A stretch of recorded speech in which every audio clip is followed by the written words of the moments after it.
Një grua e moshuar rreth 80 vjeç mbylli derën e banesës së saj ku jetonte e vetmuar, ndërsa doli më pas në balkonin e shtëpisë teksa kërcënonte se do të hidhej.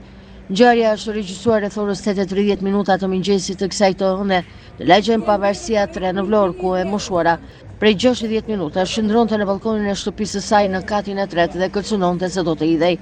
Një grua e moshuar e cila dyshohet se vuante nga problemet e shëndetit mendor, ka tentuar që të hidhej nga banesa në katin e tretë në lagjen Pavarësia.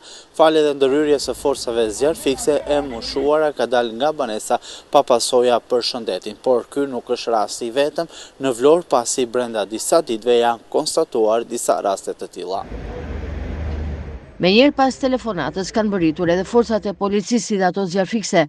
Luan Kapaj, shefi i repartit të ndërhyrjes së shpejtë të zjarfikses së Vlorës, është ngjitur me shkallë në katin e tretë në banesën e të moshuarës. Kapaj prej minutash foli me zonjën e moshuar, duke e bindur këtë të fundit të qëndronte i qetë pa kryer asnjë veprim, ndërkohë që edhe efektivet e policisë siguruan perimetrin e sigurisë në zonë, duke e marrë masa për rastin në fjalë. E moshuara dyshohet se vuante nga problemet të shëndetit mendor e nuk ishte hera e parë që bënte një akt të tillë.